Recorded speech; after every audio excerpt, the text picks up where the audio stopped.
यार ये क्या मजाक चल रहा है वेस्ट बंगाल में। अभी कोलकाता में जो एक फीमेल डॉक्टर के साथ में जो जितना दर्दनाक हुआ, उसके बाद में जो डॉक्टर्स प्रोटेस्ट के लिए आए, तो वो ऐसे कौन से लोग अदर लोग आए थे जिन्होंने वो प्रोटेस्ट भंग किया और उन डॉक्टर्स को मारा और वो जान बचाकर भागे हैं। और दूसरी चीज ये है कि जब सीबीआई की जांच होने वाली थी तो जो सस्पेक्ट होते हैं, जो फिंगरप्रिंट्स होते हैं, जिस कैबिन जिस रूम में वो चीज़ हुई थी, उसे तोड़ दिया गया है।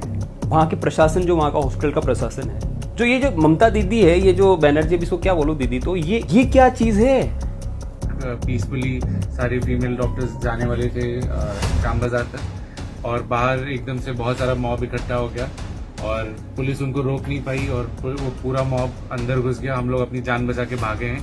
इसको कौन एक्सप्लेन करेगा? इसको मैं चाह रहा हूँ कि ये जो जर्मन शेफर्ड और जो अदर मीडिया है, अब ये कौन सी नई कहानी बनाएगी इसके ऊपर, मैं ये देखना चाह रहा हूँ। इनका ज़मीर, इनका एक कितना गिर चुके हैं, मैं देखना चाह रहा हूँ कि इसकी भी क्या कहानी बनाएंगे, क्योंकि इन्होंने बांग्लादेश की नई कहानी बनाई थी। अब मैं चाह रहा हूँ इसकी क्या कहानी बनाएंगे। साफ जाहिर एक छोटा बच्चा भी समझ सकता है कि इसका मतलब क्या है, किसने करवाया है ये, और इसमें किसका हाथ है। शर्म आनी चाहिए ये टीएमसी की गवर्नमेंट को भी। क्या बोलूं मैं। 200 साल पुराना वाला भारत जातिवाद से बटा हुआ था। ब्राह्मण्स डोमिनेट करते थे सोसाइटी में, और दलित कम्युनिटीज जैसे महार कम्युनिटी हो गई, उन्हें इंफीरियर ट्रीटमेंट मिलता था। जैसे उन्हें रहने के लिए जगह गांव से बाहर दी जाती थी, उनके गले में मटका बांधा जाता था और पीछे झाड़ू लटकाई जाती थी, जिससे चलते वक्त उनके पैरों के निशान भी मिट जाए। तो जब अंग्रेजों के अगेंस्ट पेशवा की हालत खराब थी, तब महार कम्युनिटी पेशवा की मदद करना चाहती थी, लेकिन उन्हें मना कर दिया गया। और ये बात अंग्रेजों को पता चली, तब उन्होंने महार कम्युनिटी के लोगों को आश्वासन दिया कि वो उन्हें समाज में हक दिलाएंगे अगर वो अंग्रेजों के साथ मिलकर पेशवा से लड़े।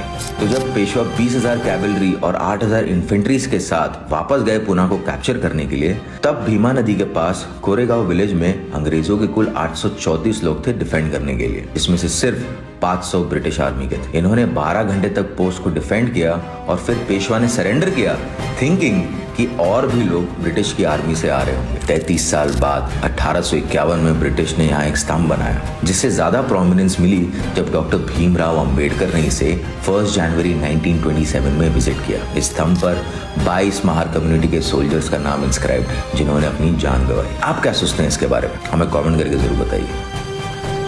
आज भारत में डाइवोर्स एक इतनी बड़ी इंडस्ट्री बन चुकी है जिसका टर्नओवर सुन के आपके होश उड़ जाएंगे। ऑन एन एवरेज भारत में हर साल 1 से 2 लाख डाइवोर्सेस होते हैं। So let us consider 1.5 lakh divorces every year, और एक एवरेज इंडियन की एनुअल इनकम होती है ₹3,84,000। अब भारत में एवरेज एलिमनी अमाउंट है approximately 25 to 30% of the annual income.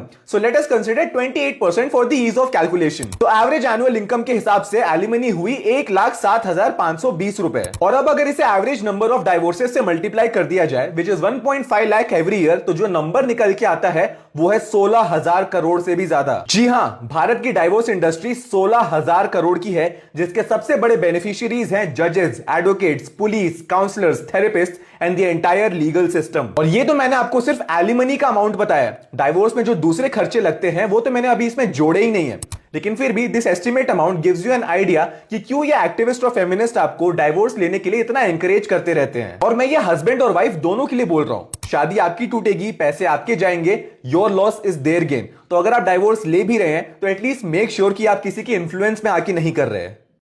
अपनी ही बीवी को कितना ही ताड़ लोगे, ये सवाल पूछा है एल&टी के चेयरमैन एस.एन. सुब्रमण्यन ने। नारायण मूर्ति के 70 घंटे काम करने के बाद अब मार्केट में आए 90 घंटे वाले सुब्रमण्यन चाहते हैं कि लोग 90 घंटे काम करें, और कहा कि तुम तुम्हारी बीवी को कितना ही ताड़ लोगे, आओ संडे को भी काम करो।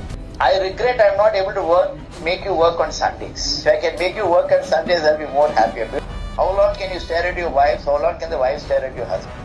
एक सवाल है, इनको लीडर बनाया किसने, जिन्हें ना परिवार का मतलब पता है ना ही इम्पोर्टेंस, बस गुलामी करवानी है हम सबसे। सुधा मूर्ति दुनिया को बुक लिख लिख कर बता रही है, मगर वो शायद अपने पति को ही ना समझा पाई कि परिवार कितना इम्पोर्टेंट होता है। नारायण मूर्ति की इन्फोसिस 2003 में फ्रेशर को 2.5 लाख पर एनम सैलरी देती थी, 2025 में भी 2.5 लाख पर एनम ही दे रही है। इस चिल्लर के दाम पर तुम्हें 70 और 90 घंटे काम चाहिए। तुम इस पैसे में 70 घंटे काम सोच भी कैसे सकते हो? पहले तो करेला, ऊपर से नीम चढ़ा, अब आ गए सुब्रमण्यन, इनको संडे भी काम चाहिए। जहाँ जहाँ बड़े बड़े देशों में 4 दिन या 4.5 दिन का वर्क कल्चर हो गया है, यहाँ भारत में 7 दिन कर रहे हैं। 2 दिन पहले तक जो हॉलीवुड ऐसा दिख रहा था वो आज ऐसा हो चुका है। अमेरिका का लॉस एंजलिस बुरी तरह से जल रहा है, लेकिन हैरानी की बात तो ये है कि ये हादसा पहले ही प्रिडिक्ट हो चुका था। 6 महीने पहले ही जो रोगन ने इस फायर की प्रेडिक्शन अपने पॉडकास्ट में कर दी थी और कोइंसिडेंटली ठीक 3 से 4 महीने पहले सारी इंश्योरेंस कंपनीज ने इस एरिया से अपनी इंश्योरेंस पॉलिसीज को कैंसिल कर दिया था, मानो जैसे इन कंपनीज को पता हो कि फ्यूचर में क्या होने वाला है। एक और क्रेजी पार्ट तो ये है कि फायर डिपार्टमेंट का ये कहना है कि वो इस फायर को इसलिए कंट्रोल नहीं कर पाए क्योंकि उनके पास स्टाफ और रिसोर्सेज दोनों की कमी थी, क्योंकि ठीक 7 महीने पहले इस सिटी के फायर डिपार्टमेंट के बजट से $17 मिलियन